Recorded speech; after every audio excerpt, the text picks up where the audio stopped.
Okay, guys, this is a rough one. A voiceover gem here. The audio is knackered in my original video for the first part at least, so you're going to have to put up with the soothing sounds of my voice through a very cheap microphone. So before we get into the main part of the video here, we have had a restock in the stash shop. All the open stock polychromos are now available, but I also have some of these sets of 36 pencils in the metal tin. So if you're maybe looking to start collecting your polychromos, or maybe you just want to treat yourself, then you can grab that at a very, very competitive price over on the stash shop. Here is the website. The live link to that is down in the description under the video. So let's get on.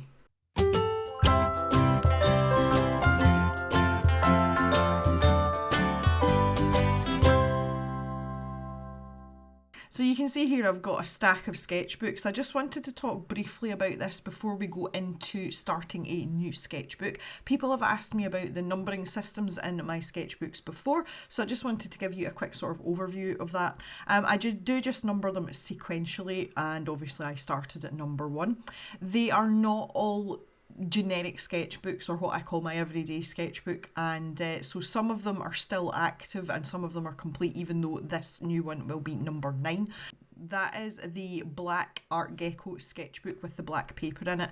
I just wanted somewhere to be able to draw, maybe to practice or to go absolutely ham like I did with this lion here. And so I don't do it very often, therefore that sketchbook is still in the running. The other one that is not complete is this little dinky Copic sketchbook, and this is Copic marker paper. It was a really cheap way to get some of the Copic paper without having to cut off an arm to pay for it. And again, marker's not something I use very often, so this sketchbook is obviously still active as well. I do have a plan for a little short or reel that I'm going to do in that, so you can keep your eyes peeled for that coming up. Other than that, all of the sketchbooks up till this point, so as I say, this new one is going to be number 9, they are full, so they have, every page has been used up. And some of you may remember this Arteza sketchbook, which is just, the paper in it's horrendous. I very rarely say things like that. You know, I try to find positives or at least a balanced opinion of art supplies, but the paper in this sketchbook is truly terrible. So I kind of gave up caring, but I was stubborn and determined that I was going to use it up anyway because I'd paid for it. So I have recently finished it. I did do a little short on that as well. I think I put that on Instagram and TikTok. You can check out there. It's just me flicking through really quickly some of the pages that turned out really well because I'd given up giving them monkeys.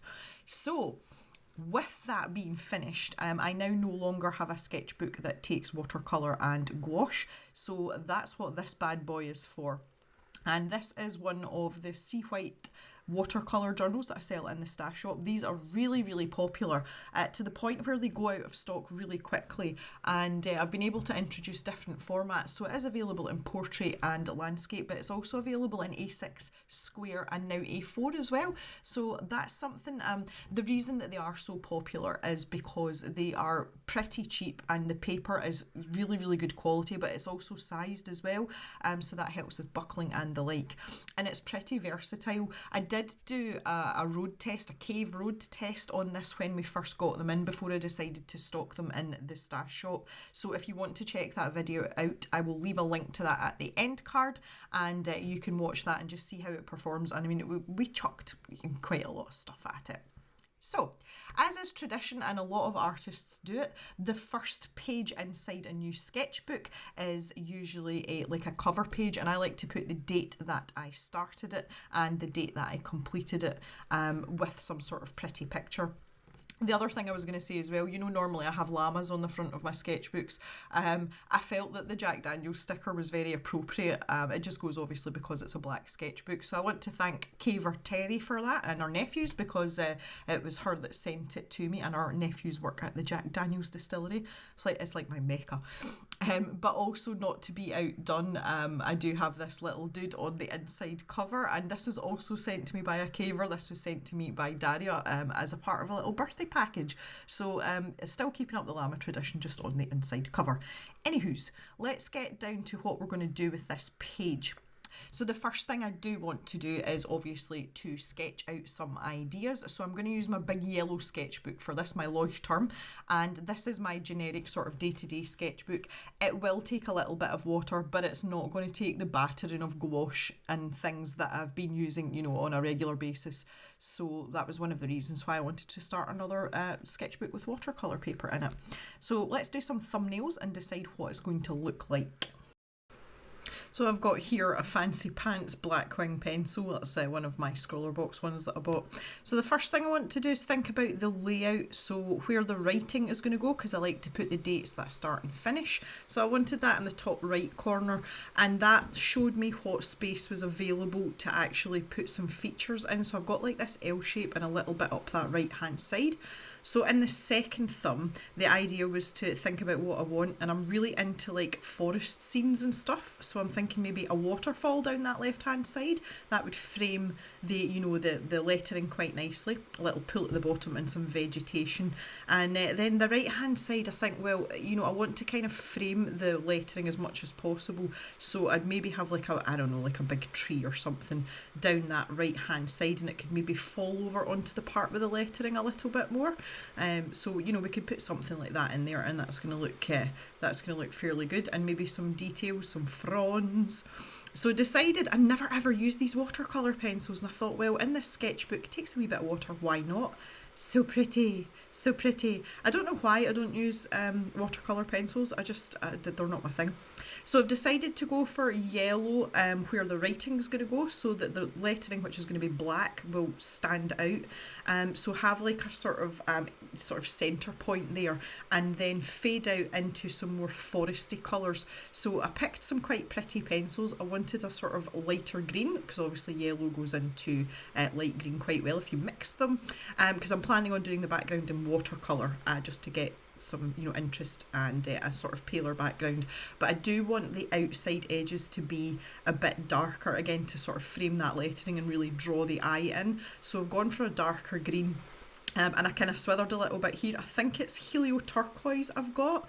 The colours are the same with the Albrecht Dürers, which is the watercolour pencils, with the polychromos, so just if you're interested. But I thought, yep, stick some of that around the outside, and that's going to look pretty good. And the lovely thing about doing this is obviously I could just grab a water brush and blend them out and see what it was going to look like. And when I was doing this, I was thinking about what I'm putting in the foreground, and I tend to use quite similar colours, just darker versions, and it's just so that the whole page or the whole image is cohesive. So in my head, I'm thinking sort of like bluish greys, really dark blues, and then obviously some greens as well, just to keep it looking foresty. The reason I like these sort of forest scenes is I like to walk in the woods. It's very calming, and green is obviously one of my favourite colours, so it stands to reason that that would be a good idea. So I'm going to do a really big thumbnail here now. This is like the last one, and this is more to think about, you know, the sort of finer details of what's going on in terms of what I'm putting in the foreground. Some people really like to get everything down to the nth degree. I'm much more sort of wishy-washy, and I kind of like to just go on a whim, and as I start painting, just see where the picture takes me. But obviously in the back of my mind there are elements or things that I want to include, and these sort of thumbnail sketches is just really to not solidify the basics, but to give me like half a clue where I'm going, because I don't want to go into what's going to be the finished image absolutely blind. If I do that, it kind of leads me down a path of flying by the seat of my pants, and sometimes it doesn't turn out as well as I'd hoped. So I'm really like middle ground when it comes to the planning stage. I like to be somewhere in the middle. I'm not like no planning at all, but I'm also not like I have to have every final detail down before I move on. I'm comfortable enough with the finished image to have a little bit of wiggle room there, but I just don't want it to be you know, an exact copy, because again, what I find is if I did have a really good detailed thumbnail and it turned out really well, I have trouble replicating that that in a final image, and I don't know why that is. I don't know whether that's down to my skill level, how my brain's wired up, but I don't like to tempt fate by having like a super duper draft and then the final one doesn't turn out as well as the draft. I'm a bit kind of like superstitious about that. But anyway, you can see where I'm going with the background, so that is going to be done in watercolour. Now, when I was thinking about the lettering as well, lettering is not my strong point, and in my other sketchbooks, I've not really done a lot of anything fancy. So I decided to, just here, this is me sort of darkening out the corners and deciding that I'm going to use a darker colour to frame the image a bit more. But yeah, when it comes to the lettering, I've got one of these little Unipin brush liners, which you'll see in just a minute. I do sell them in the stash shop, but I just thought it would be nice to do something like that with my lettering. So I'll show you that in just a second. So this is what I was just talking about getting some details but not too much detail. So I've decided to put a whopping great big tree in on that right hand side, and because that's going to kind of like balance out the waterfall. So I've got room there down the bottom. That's going to be like the pool of water that the waterfall is going into. And then the waterfall's obviously going to come up this left-hand side. And I think that's going to be quite a nice sort of setup. It's going to be fairly pleasant to the eye. So, you know, it's kind of important to do some sort of thumbnailing just so that you can get your composition so that it's aesthetically pleasing, because let's face it, if you're going to paint something, you want it to be aesthetically pleasing. I kind of toyed with the idea of putting really faint trees in the background here, and I was thinking that I would put them right across the palest part, but I kind of felt it would take away from the lettering. It would just be too sort of noisy, you know, it would be too busy. So I actually ended up not putting those in the final image, which you'll see a little bit of. So you can see I'm just adding really rough lines here, you know, just like, well, I'll put some bushes in there, that'll be good. Yep, that'll look alright, and then we can have some grass or something in the middle. And then I moved on here. This is the pen I was talking about, and I thought I better practice some numbers and stuff. Again, lettering not my strong point. I did contemplate just my normal handwriting as well, because it's quite cursive, but I thought that'd be a wee bit boring. And I can go back to this and use this as a reference when I finish the sketchbook, and you know, I can pick up the style of the letters and you know, keep it looking similar, because it will be quite a while before I finish this sketchbook. This little brush pen's lovely. I really like them. They're brushy without being too brushy. So that was me ready to go. So just what I've got to actually paint with here, this is my selection of watercolour brushes, and I also like a ceramic palette because the watercolour sits better in it, much easier to keep clean as well.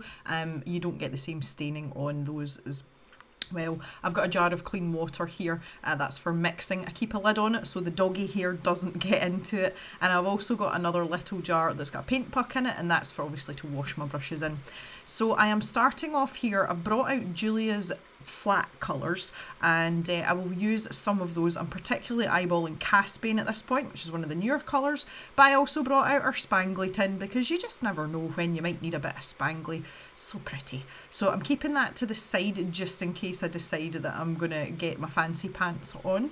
And I've also got my good old-fashioned Cotman watercolours here. This is the Winsor & Newton Studio set. They are student-grade paints, but for the purposes of what we need them for, they're fine. Some of these colours do share characteristics with the professional set as well, so they're very respectable and stand up to the job. So I decided there we're going to use the lemon yellow. That's going to be for the centre colour, give us a nice light pale mix. And I'm going for Draco, but I'm going to use that in its more diluted form for the sort of green area, and then move into Caspian, which say I've been eyeballing since the start. If I want to go darker than that, I might use either of these two colours. I think Ula might be the way forward if we needed to go darker. So it's time to get these three colours down. Obviously start with the lightest colour. I've got this lovely big mop brush as well. I'm not being careful here. It's a background, and I think people get quite hung up on it. You don't need to do that. You just want to smash the colour down and let it do what it wants, because the focal point is obviously not going to be the background.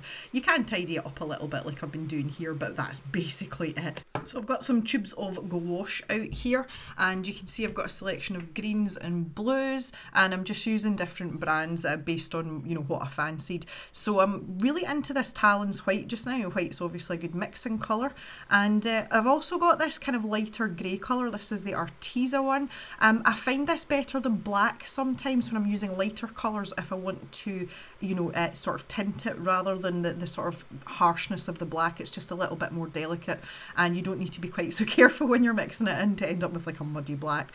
So yeah, I've got some really nice colours here. So I've got some blues. I've got a stone blue for rocks, and there's also Prussian blue there.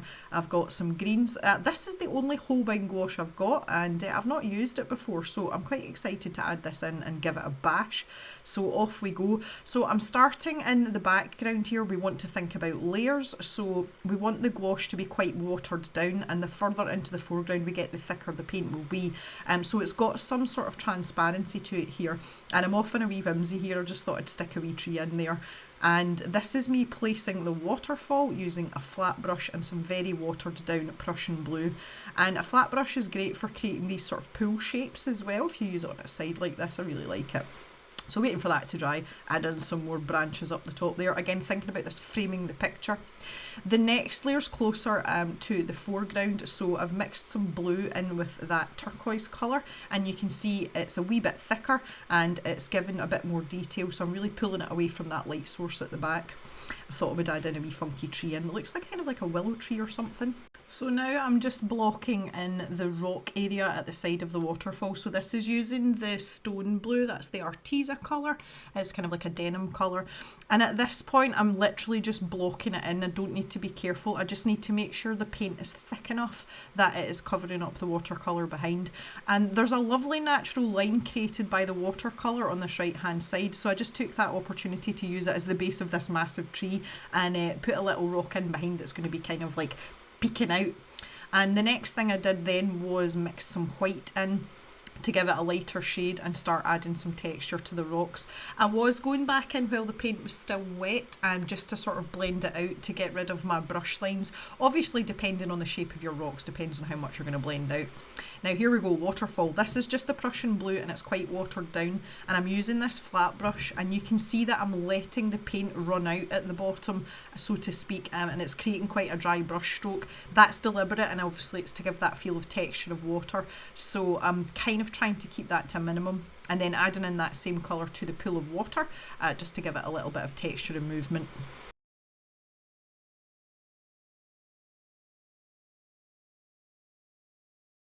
Yeah, our picture's starting to take shape now, and you can see that this is dried out quite nicely. We want to make this bottom part look more water-like, so what we want to do is take quite a dry brush and just take some white. I like to use a flat brush for this because it's the easiest way to get a line, but basically we can make our waterline. And obviously it's going to be a bit fancier up here because the water's actually hitting the surface, but we can work our way along. And also we'd like to get some of this yellow reflection in, and at this point it doesn't really matter what yellow I use. I'm just grabbing the first one I've got, cadmium yellow, and I'm going to mix it with a little bit of white again, and we can add that in too. The other thing as well is if you don't like all these lines, again you can take a damp brush if you leave it to dry, even just for a couple of seconds, and you can take a damp brush over the top of it just very gently and just soften out a little bit. So if I do this, just get rid of some of those lines, it just gives it a much softer feeling, that the water's a bit more still as well. But while I've got this colour here with this little bit of yellow in it, I am going to add this in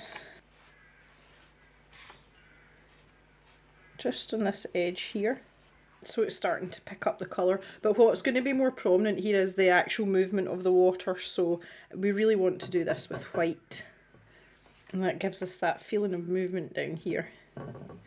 Something I'm working on is trying to straighten up my waterfalls, because I always end up at a slight angle, and you can see there it's happened again. So that's something personally that I am trying to trying to work on. So it's time for me to start filling in the gaps a wee bit here.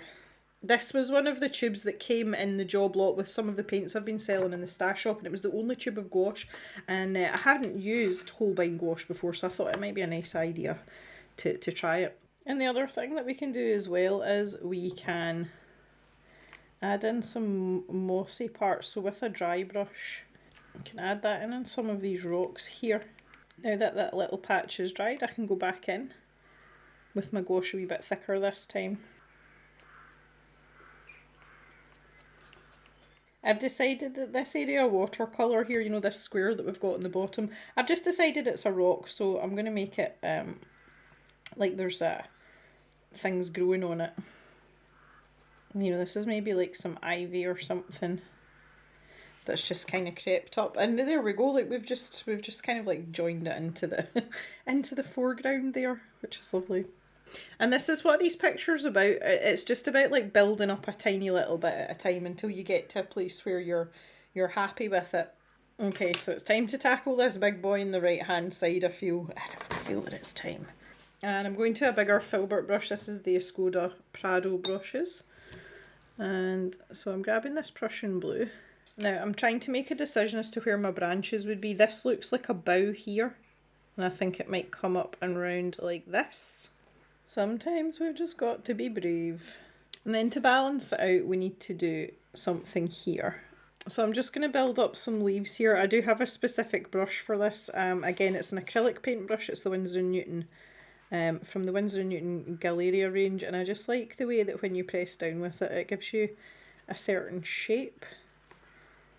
So I want to build this in here. So this is going to be slow going because I am going to do this in several layers. So just adding in a bit of foreground interest now. And again, I'm just sticking with this Prussian blue. I'm just waiting for this to dry. But what I'm doing is trying to frame the picture. I do want to keep away from this area because I don't want to take away from the waterfall. So the foreground stuff's going to be minimal here. So that's not going how I planned. Never mind. We're okay. We're fine. So I want to go back in. I need to squeeze out some more white, get myself some fresh white. Now I have a brush specifically for this, and it's this old scroller box brush, and the bristles are starting to splay quite a lot at the ends. That's kind of what we want though, because we're going to keep this brush dry, and I'm just dipping it in this white. So I do want paint on the end of my brush, but I don't want a lot. And using a corner, I'm just going to start dabbing away here at the bottom of my waterfall. And it's quite important to keep rotating your brush and changing the angle so that you don't get a sort of pattern of foam, because that's the last thing we want. But you can see that effect starting to come out now. So less is more. Again, this is one of these situations where you can build it up. I kind of feel like I want to extend my water a wee bit here. I feel like I should have a little bit of greenery around here. See, this is what happens. I might even just get my, what I'm calling my stipple brush, my knackered scroller box brush, and I might just see if I can, yes, there we go. I've managed to reconstitute this Holbein green. Get this sort of like grass edge effect going on. Maybe a little bit around here too. And then obviously that gives way to a sort of slightly swampier look, but I don't think that's a bad thing at this point. Yeah, that just feels a little bit more finished to me. And again, if you want to add a bit more depth to it, then all you could do is take some more of the neat paint. Okay, just to finish off the painting part now, this is a huge block of colour here. And the easiest way to do this is just to add a little bit of white. So pick up some white, mix it with the Prussian blue, and then we can pick out maybe some, like let's pick this part out, and maybe some texture here. Again, this isn't going to dry as stark as this. It will darken down a little bit. But let's just smooth it out a little bit. And I kind of like this. This reminds me, I call it the Alice in Wonderland effect. And that stems from the Disney version, the animated Alice in Wonderland. And when they're in Tulgey Wood, there are a lot of trees that look like this, and they're like dark purple or dark pink or dark blue. And there actually isn't a lot of detail to them. And it's something I really like, and it's an art style I really like. Just grabbing the last of my Prussian blue now. Just want to go back over. I feel as if I've got too much of the lighter colour in this back area, so just going to dull it down a little bit. Yeah, much happier, much better. Right, okay.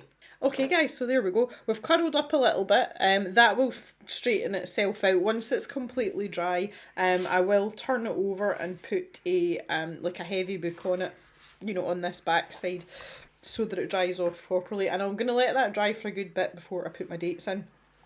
But there you go. So that is a really nice first page to open up a new sketchbook to. I see this is my new watercolour sketchbook. I'm actually contemplating going to one of these full-time after this one is finished, because I do find that this paper tends to take everything well, and they're pretty cheap sketchbooks. There's not a huge, I mean, there's plenty of pages in them to keep you going, but if you wanted to change to another format, you know, maybe if you wanted to have a portrait one, it wouldn't be like decades before you get there, whereas I feel as if I'm kind of never going to finish this sketchbook. But that's something for later on, but for the time being, this will be my watercolour one. And here is the finished article once it's dried. I really hope you've enjoyed this video, guys. Thank you so much for watching. Thanks for coming and hanging out. And I will see you back in the cave really soon for another video. Have a great day, everyone. Bye-bye for now.